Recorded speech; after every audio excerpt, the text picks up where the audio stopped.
Looking for ways to get more private pay clients? Thrizer is a payment app that makes out-of-network therapy more accessible. Thrizer verifies your clients' out-of-network benefits, so when they pay, they are only charged what they actually owe, while you continue to earn your full rate. Check out our special link, join.thrizer.com/modern therapist, and use the code Modern Therapists to activate $2,500 in free payments with Thrizer.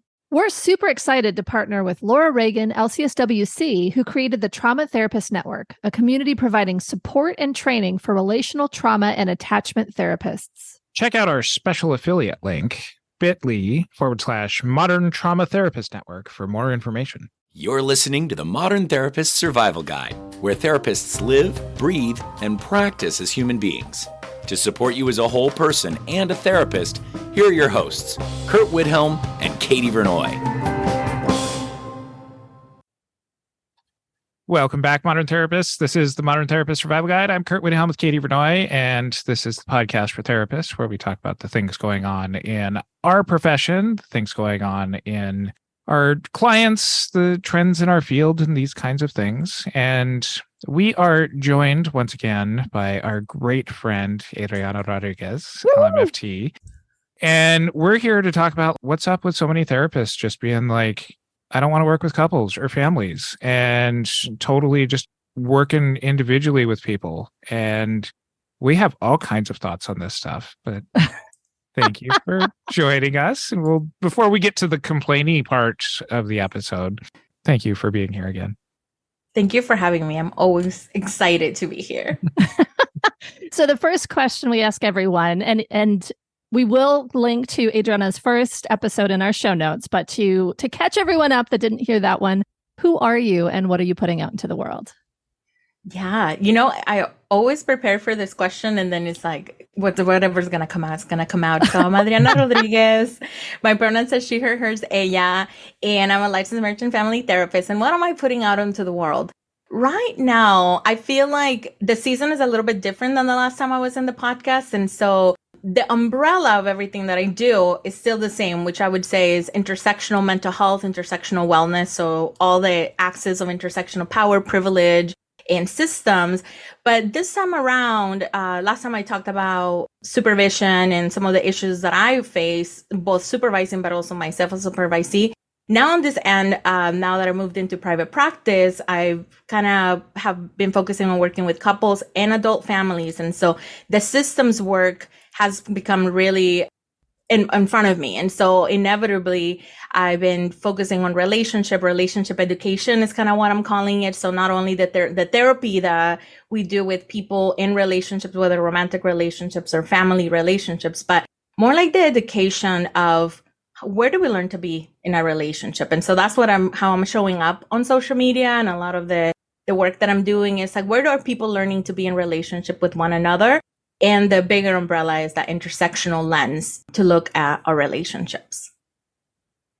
So normally we ask a question, what people get wrong, but I'm going to save that one for a little bit later in the episode because I want to get to the core of a question. I saw you post this on social media, but why are therapists just so focused on individual work? Why are people avoiding getting into some of this relational stuff? And I've seen this across licenses. Even LMFTs, the people who are supposed to be doing marriage and family work, what's up with them just focusing on individuals? Yeah, so I decided to post that question. So I teach at the University of San Francisco. I'm an adjunct professor there. And the class that is my favorite one to teach is family systems. How are families interconnected? How do families work with one another? What are the different structures of family? How do we define family in the Western world versus in the global majority, right? Like the definition of family and how the system gets impacted by all the things around it, right? And so I've been really excited reading and sharing with a couple of therapist friends, and everybody kind of has this aversion to working with more than one person at a time. And I thought it was sort of like a situational thing. I was just like, what's happening with my core group of people? Like, why are they reluctant to work with groups, right? And families.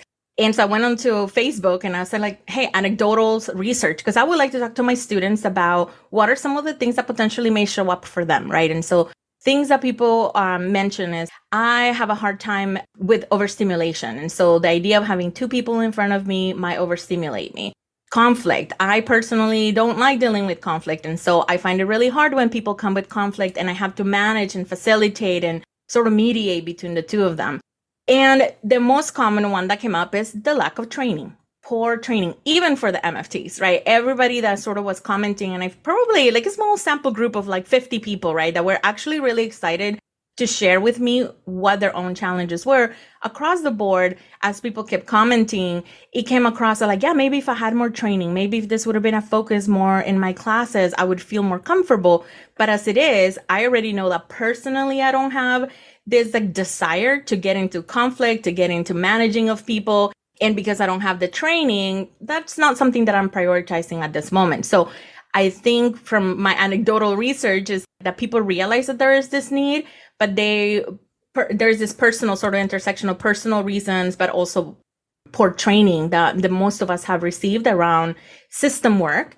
And that's being reflected, I think, on the lack of providers that are doing couples work and that are doing adult family work, which is sort of like the secondary bucket that I'm really advocating, that we need to be doing adult family work. When we think about family work, mostly we think about little kids and their families coming to therapy. I've had some amazing experience recently with adult parents, with adult children sort of coming in and addressing the system. And it, to me, has been magical. And, you know, we talk about vicarious trauma. I would say that has been vicarious healing to be able to see these families working through some of these layers of themselves. And so that is sort of like the space that I've been in and wondering, why are not more people interested in doing this work? Because I find it really exciting and I really love it.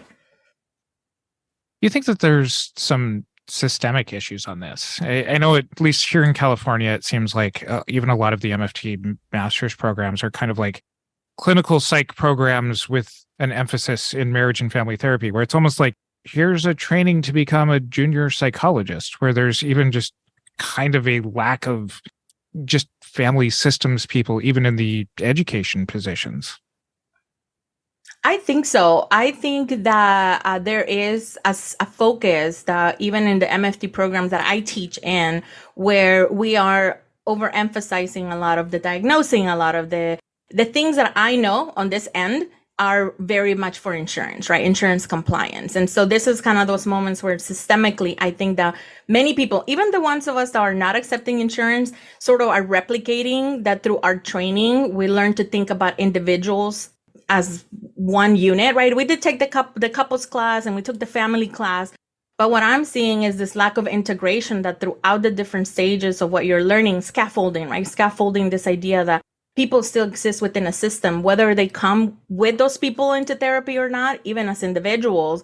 When I work with folks individually, there is a focus on the system that they come from, because especially for the populations that I'm working with, BIPOC folks, queer folks, women, right? Anyone who is minoritized, but also part of the global majority, right? Like there is this way that we cannot ignore the systems around us are impacting us. And so that includes our family system at a like macro level, and then the systems just of the world at more meso level, right? And so there is this emphasis in our training and education that is focusing on individuals in a silo. And I think that's very aligned with just sort of how the United States and the individualistic culture of the United States works.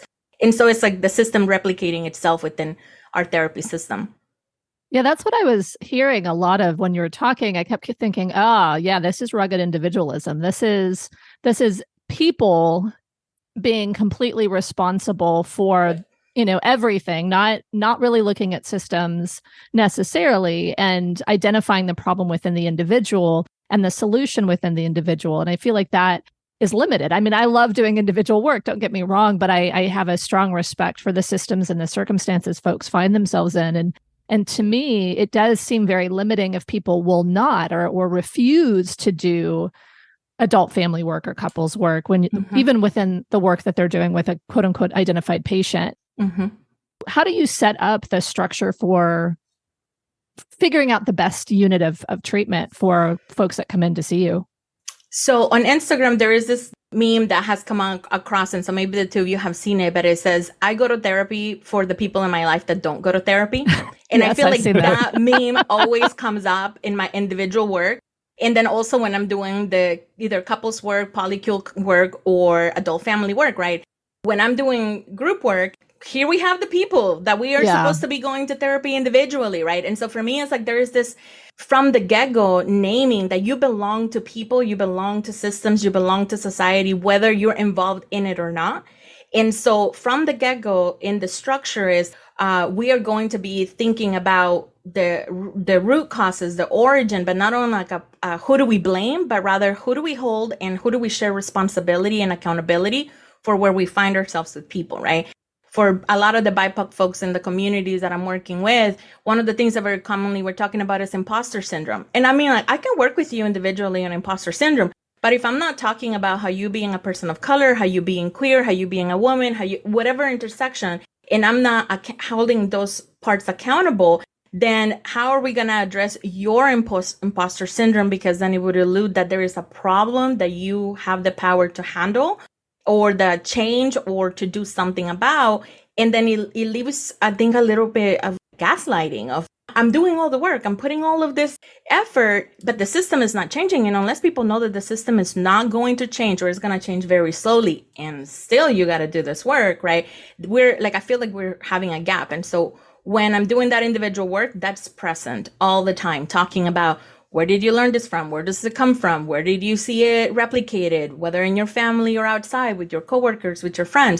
And then when I'm doing relationship work, intimate relationship work or adult family work, it is about sharing the knowledge also even of intergenerational passing down of both traumas and gifts, right? The resilience, the strengths that families get passed along, the ways that the system prepares us to deal with the system, right? Like how do you participate in capitalism in a way that still honors and respects your rest, your needs, right? But recognizing that your tiredness, your burnt out is not self-created, but is also being contained by larger things, right? And so at all times when I'm doing work, the systems thinking is always present. And that's just kind of how I'm holding the space in the therapy room nowadays.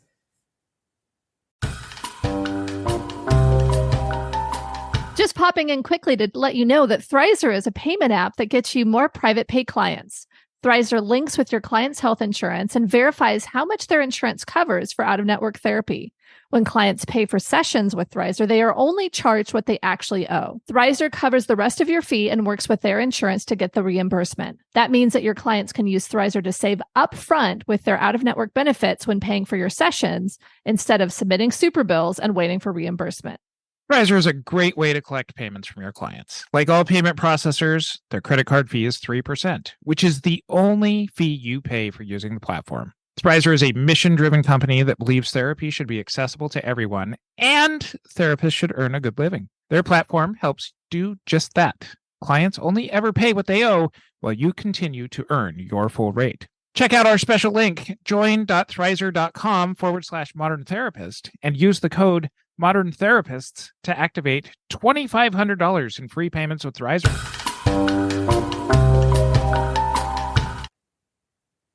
How would you encourage other therapists to get here, to get to this kind of an approach? Because in Inherent, you're starting to uncover that question that I said that we were going to save for later, which is like what people do wrong, and not shaming anybody, but like, don't get to this great thing that you're describing. So this is kind of that 2-in-1, like, what do you see people doing wrong? So that way they can stop making those mistakes.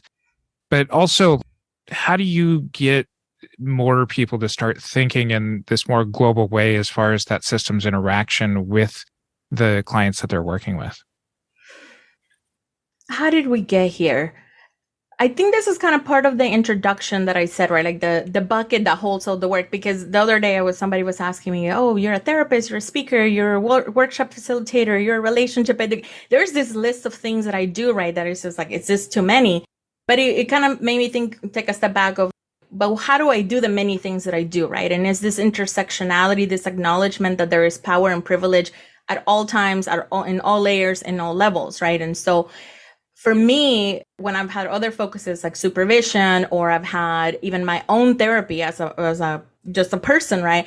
It has been inevitable to talk about me personally existing within the systems. And so I would say that the first step for me has been to recognize that the system impacts me and that inevitably my work is impacted by the systems that I exist in as a person, right? When we internalize individualism as the way of being and we forget that there is others around us or we're not paying attention to it, I think that it becomes harder to be present in the room with our clients. And especially, I think people who are not obviously marginalized or that perhaps don't feel that they belong to the categories of group that are being oppressed or that are being impacted, they may not feel that this is a topic for them or that is something that is necessary for them to examine first with themselves, right? And then, so if I'm not examining that, I'm not acknowledging that, then how am I going to have that present for my clients? And so I think my process has been kind of this learning and unlearning after grad school. I know how I got trained in grad school. I know all the trainings and the certifications and all the things that I've done. But throughout the years, the question felt like, why don't I feel that I'm doing this work in a way that feels good enough? Like, why doesn't this theory match the clients that I'm seeing in a way that feels obvious or easy to just follow the step by step? And the answer to that question always came back to the training, the trainer, the people that you're in community with talking about these things are not thinking intersectionally about how does this apply, but also how does this not apply depending on the circumstances. And so I think that a big gap in our field is this idea that, and maybe it's not even an idea, it's just like the way that we've internalized our privilege to think that this system issues are not our issues and therefore not, influencing or impacting our clients. I like that idea that we need to understand ourselves to be able to do it, but I also like the idea that we're missing a big part when we're not working intersectionally, or we're missing a big part when we're not paying attention to the systems, and that there's an element of this when we're just working with the individual in front of us that we're missing a lot. Mm-hmm. Let's talk a little bit more about like what is actually being missed. So one of the things that became really obvious to me, I used to be a school-based clinician, right? And so I work with elementary, middle schoolers. And so adults would come all the time and bring me, Mrs. Rodriguez, can you please work with this kid? They're having behavioral issues. They're having this and that, right? And like the realization that was the most powerful to me is like, I can't make any movement on this kid. I can't work magic unless the system is also being addressed, understood. And if the system is not moving, there is no magic wand that as a child therapist, I can wave to fix this kid, right? But a lot of the adults and that bring kids to therapy are beginning with that lens of the individual, right? Like fix the kid, do this for the kiddo. And they're themselves not accounting themselves into the equation of what might be going on, what we're seeing, right? And they're not thinking about it.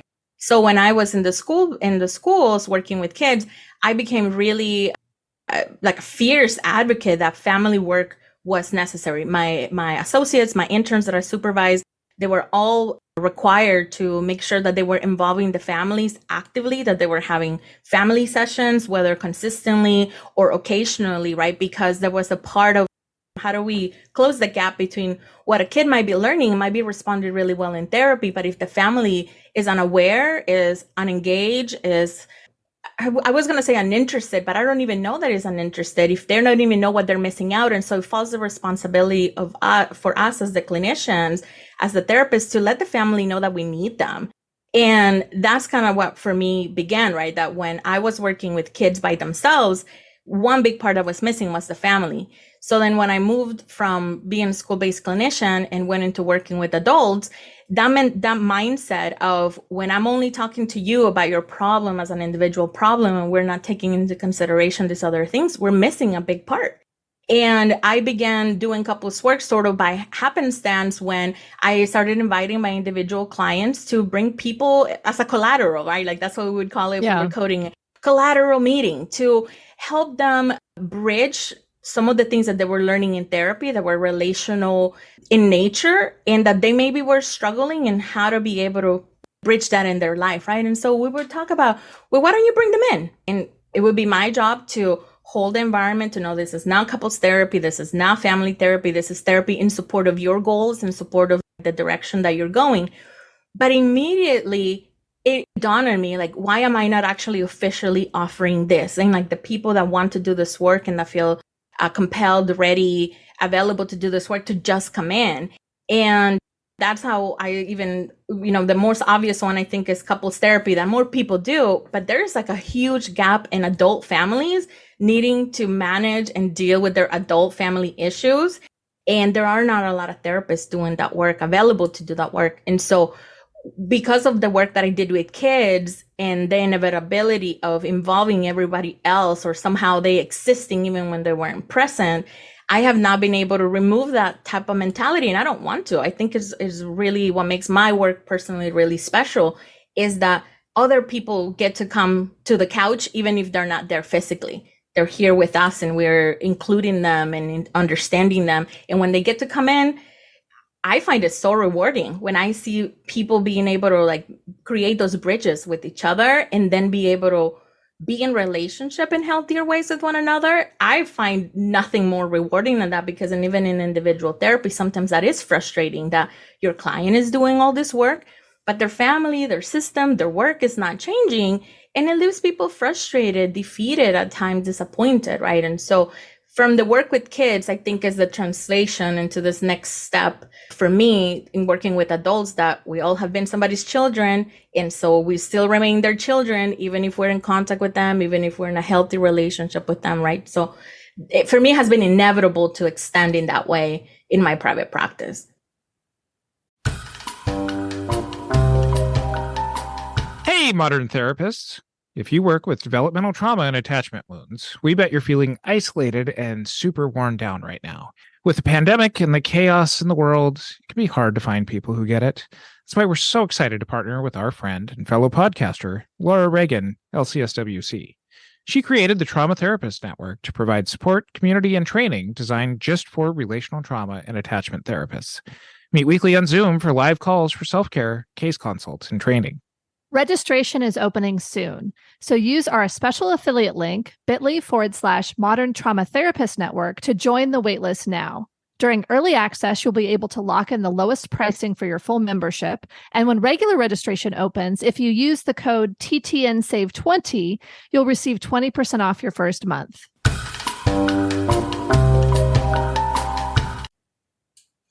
How did you try to do this in your teaching? I'm thinking back to a lot of the family systems classes that I have, and it's like, all right, here's a theory developed by some people back in the 60s and 70s, and go and do this, and then go and get licensed and have some experience, and then do things that Adriana is talking about. So assuming that you're trying to help the next generation of therapists, how do you weave this in with educational objectives that are stuck in a different millennium? Oh man, I'm dealing with a very sticky situation with that right now. I'm thinking about some of my frustrations that I'm facing in the academic environment around seeing the way that I think the educational system and the professors were getting wrong is that we're compartmentalizing couples work, relationship work, family work to specific classes versus being able to overarch that people belong to people, are around people, interact with people in all different aspects of their life, and that we're missing something, right? And so for me in my class, my class is family systems, so it's the famous genogram. And where I start is that I am vulnerable about my genogram. I talk about what are the family dynamics, what are the secrets, what are the things that people are not talking about. And over the years, even when I wrote my own genogram back when I was in grad school, like that piece of information has been so valuable, but it has morphed over the years about the value that I find in it. So in my class, I begin with really role modeling the necessity of understanding who we are and where we're coming from in order to then learn the theories and then learn so it's like the theories and the modalities and the interventions are secondary to understanding how you're going to get in the way purposely or unintentionally. It doesn't matter. Like if you're not aware of certain things, right? To the best degree that you can, we can't be aware of everything. But my genogram project is really intentional. In my class, also something that I am trying to do is I've asked myself is how do I prepare the students to be 21st century clinicians, right? I got trained in the 20th century and I can feel the differences of what the 20th century needed versus the 21st century needed, right? And so what is the areas? How to supervise, how to public speak, how to create social media content, how to network, how to have tough conversations with clients, right?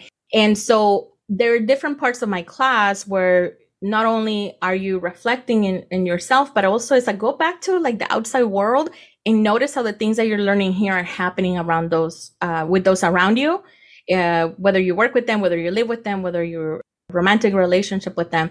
So I focus a lot on the self-reflection in part.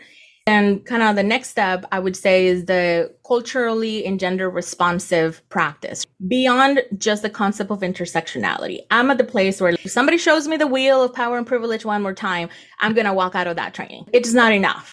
Because at this point, we have been talking about power and privilege and intersectionality plenty. But now we need to go into the next layer, I think, as therapists, is how do we respond to the differences and the similarities that exist between people and their systems, but also between us and our clients, right? And so I think we need to go into the next level, but it can only be done, and maybe I'll get some heat for this, but I believe that it can only be done as the depth that you have understood how the systems impact you. And so I try to role model that for my students. That is the vulnerability of sharing that, but also the real life application of how this would show up clinically, right? Like it's not about just the sobby story or tell me what your traumas are. How would you then deal with a situation in your clinical practice that is this multi-layer? So for my genogram project, one part is the genogram. The second part is an eco map, which is mapping all the systems that the family has around them. And a third part of the project is a timeline of any sociopolitical issues that are relevant in terms of your family timeline. So for example, for me, when I was 7 years old, my family left El Salvador, my parents left, and they left not because they wanted to. There was a whole civil war. I was born in the middle of a war. When I was 5 years old, I remember sleeping on the floor because there were bombs being dropped in my neighborhood. And so when I got to grad school, this actually happened to me. We started going into looking at your family. And I remember being mad at my parents that they had failed me, that they were not good enough. And what I wish my professors would have done then would have said, but stop. What was going on around your family in those moments when you felt failed, when they didn't show up at their best? What else was going on around? Because that's the work that I've done post grad school, which is to situate my family within the context that these experiences that happened to me individually were rooted from. And that has allowed me to find a sense of self-compassion for them, for me, and for our history, and then also address the parts that are me problems, that are we problems, but that are society problems, and sort of bucket them appropriately where they go. And that is the skill that I'm trying to teach my students, right? It's just that when you're looking at the person, there are going to be things that are individual, but then there are going to things that are relational, and then there are going to be things that are just bigger and larger that you just kind of, this is where you were born in the timeline of the planet, of the world, and these are the ways that those things are affecting at a micro level. The thing that kind of stuck out for me when you were talking right there was this element of challenging old stories that are very separating or blaming. Mm-hmm. You know, my parents failed me. Mm-hmm. And I feel like a lot of the zeitgeist, I guess, or social media things are talking about how we have to cut off our families, or there's people that are toxic, all that kind of stuff. And it feels like, yeah, there are definitely people that cannot have contact with their families. There's some pretty gnarly stuff that's happened, mm-hmm. and I get that. But what you're describing is potentially fairly confronting. And I'm assuming at points you take that further and invite these folks in to a mm-hmm. session, right? Mm-hmm. And so how do you navigate kind of that work? Because it seems like it could be hugely healing, but it's also, I think, part of why some therapists might feel like this is dangerous is that, well, my client feels like their parents failed them. I'm going to support their story, and we're going to stay in individual work versus the type of work that you're talking about. For me, how it has shown up is that we hit a limit. Recently I was having a session where one of my longer term clients, they came and they're like, I need you to keep it real with me and tell me what I'm not doing. And I said, well, what gives you the impression that I'm not keeping it real, right? And then this comes the accusation that I am too nice and I love them too much to actually be real. And I think this is such a funny thing that has come up. That it says like, how am I being nice, right? When I'm holding you accountable. And so we do the whole part of like, are you just used to learning through like the finger wagging and getting in trouble? And you're expecting me to be like the bad parent, right? And like get you in trouble. So part of the inviting the family work is also inviting people to understand why do they feel this idea of fault, this idea of guilt, this idea of blame, right? And how they have internalized these things from their family system. So that's accountability. Then I invite compassion in, that many of these things are not on purpose. They didn't, even if they're really crappy, really shitty, actually, they're sometimes nobody's fault.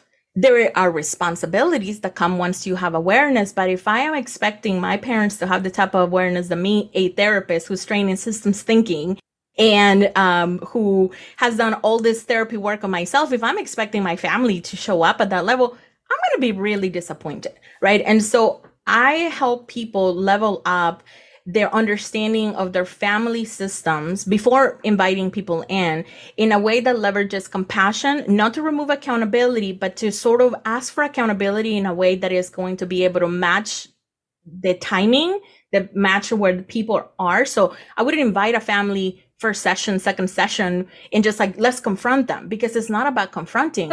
If anything, in my experience, when I've invited the families of individual clients, is that they also welcome the compassion to not be the bad guy in the story, but to also say, I also had bad people, like bad guys in my own story. And I can see how what I learned, I pass it down and it has harmed you.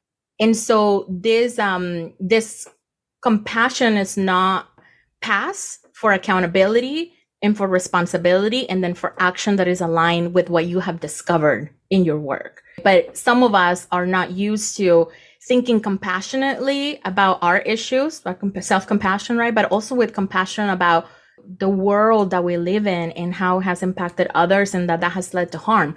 Now, does that mean that you have to accept this type of behavior, that you don't put boundaries, that you don't take distance if needed?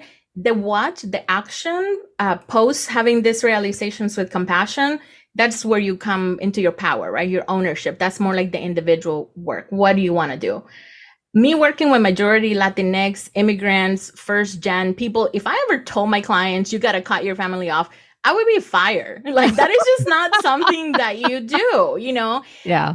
We have the concepts of familismo and Latino culture, right? We have Marianismo, we have machismo. And so family comes first. And this is, I think, a big part of how the global majority works and why the global majority is having a hard time with white therapists. That white therapists are not thinking about, for the majority of us in the globe, we are inevitably connected and remain connected to people. My own therapist said something really interesting that just popped into my mind, which was because I at some point I was struggling with some family things, and I said, I don't have a family, like I was so mad at them, right? And then she said something like, well, unfortunately, you're still connected with them, whether you're actively in a relationship with them or not. So it's more like a light switch, that your relationship with your family is either on or off, and you get to decide. And so I like to empower, or I want to empower my individual clients to sort of understand why they're turning the line on and off, but only after they understand the system and they can compassionately understand the issues within the system. And then when I'm doing couples work, relationship work, or family work, is about sharing the compassion with everybody of how did we get here, and then how do we actionably enter into different ways to being in relationship with one another. So when you're working with new clients, or you're starting to talk about how you work with people, and you're met with those families that are like, but I want you to fix my kid. I mean, this is ultimately a question of like, how do you sell this to clients that are still very much in that individualism sort of, but I don't want that. So I'm not the right therapist for you. That would be like my simple question, my simple answer, because, from the get-go, even at my consultation, as you're talking, from that perspective, at the consultation, I make sure that I'm talking about that I am systems trained, and that we're going to look not only at your family system or your individual issues, but also the societal systems, right? My social media, so I have set up like my practice and sort of my person as a therapist that, if you're coming to me, you're going to be talking about these things. And, in fact, some of my best conversations about the patriarchy that I've had in couples work has been with straight cis men, because they have never had to confront how the patriarchy is showing up in their marriage and how is it impacting them as individuals, but also their families, their children, right? And so I don't know that. I guess I'll just say that the best formula for me to find the people that want to do this work, or that at least want to be thinking about this work, has been for me to embody that everything that I do is always questioning, challenging, or having compassion towards the system and how the system has impacted. So I'm not running into much of that issue nowadays. I am not taking people necessarily, for example, that are coming in the consultation, they will be fighting, like the management of the conflict. I think for me is one of the more like the weaving in and out. Can they actually conflict be managed enough to be able to get deeply into what's happening? And maybe like that's one of the things that we're doing wrong, is that the training is about skill development or like understanding, but this kind of in the present. And I think that much of the relationship issues that I see, they're not necessarily present issues, but they're past history, systemic issues that are just showing up and that we're not even aware that they're existing. And so therefore we don't know how to address them. I know we're running a little bit short on time, but I have another more practical question too. Yes. And so I want to throw this in before we finish up. I think, kind of speaking to Curt's question of like, how do you convince parents that want, just fix my kid? I think there's a lot of stuff, and maybe we have a kids family episode to go deeper into that, because there's a lot of, well, and this is, you have them this amount of the time, and I need you to be my ally, and we're going to fix your kid together, and right? Like we can sit there. But I think about engaging adult families that are potentially not necessarily thinking that's where we start, right? Like their adult child comes in, invites their family into session. Like, how do you explain what's going to happen there? How do you, and not saying they're coming in saying, no, just fix my kid, but like coming into a space, not knowing what to expect. How do you talk about what adult family therapy looks like? I think I'm thinking about one of my cases where I had a younger adult experiencing very severe depression, and how they were going back home after therapy, and their family really just saw them like crying and sad and sappy. And so the family started avoiding them because they were too sad. And so this kind of kept coming up in our individual sessions. And at some point I was like, I wonder how your parents understand your depression. Like, are they aware that you're depressed? Like, do you think that they understand what does it mean to be experiencing severe depression, right? And like, what does that look like? And so when we started thinking about what it would be like to invite the family, when the family came, I began by, thanking them for coming in, for taking the risk of potentially having to hear some difficult things. But that ultimately for me was that great appreciation that they had taking like a courageous step to face this, like the monster of depression that was living in their house, but that everybody was kind of dancing around. And so I removed in that particular scenario the pressure that this is about them, or that I'm going to blame them, or that this, but it's rather, how do we collaborate? How are we team members with couples? A lot of the times I'm like, okay, you're going at it like your opponents, not like your teammates, right? And so this idea of like, we're all in the team, it's something that exists in my language, and a lot of the analogies when I'm doing the family work or the couples work, it always comes back to this idea of like, are we teaming up to address the issue, or are we going in opponents in different directions? Because that's how you got here and that hasn't worked out. So what about we try it differently? So people respond really well to the compassion of, this is old. This is not something you meant to do. This is not something that anybody intended to like ruin their kid and so like the compassion for them, that I'm not coming in to like finger wag at them and tell them in, but rather invite them.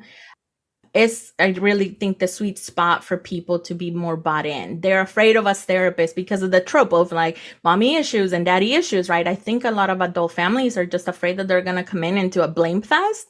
And who would want to sign up for that? I mean, like, I wouldn't want to go for that. So it's like the teamwork, right? The teamwork approach, and how do we address the thing that's happening in between all of us that we're not talking about? And most of the times people don't know how. It's not that they don't want to. At least the people that have come to me, it's like they don't even know how to have these conversations, and they find like relief and gratitude in having a facilitated space to, for everyone to be heard. Where can people find out more about you and all the wonderful things that you're doing? Yeah, so I'm on Instagram at Adriana Rodriguez Wellness. That's like my relationship education sort of like channel where I'm putting in those kind of basics of like, if you want to have a conversation about boundaries, here's a couple like conversation starters, right? Like some like this very basic things that I think would be useful for anybody, or that would normalize maybe some of the issues that they're having. Because if I hear something in therapy that is like, I'm saying it a lot, I'm like, oh, like that would be worth sharing with people, right? So that's what I do on Instagram. And then my website is adrianarodrigueztherapy.com, and that's where you can find me for therapy related stuff. And we'll include links to that in our show notes. You can find those over at mtsgpodcast.com. You can follow us on our social media, join our Facebook group, the Modern Therapist Group, to keep this conversation going. And until next time, I'm Curt Widhelm with Katie Vernoy and Adriana Rodriguez.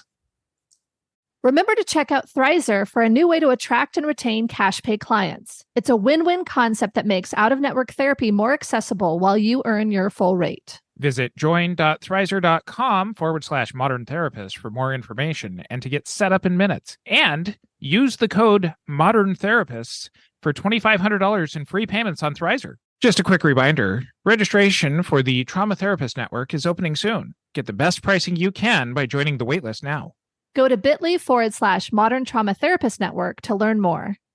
Thank you for listening to the Modern Therapist Survival Guide. Learn more about who we are and what we do at mtsgpodcast.com. You can also join us on Facebook and Twitter. And please don't forget to subscribe so you don't miss any of our episodes.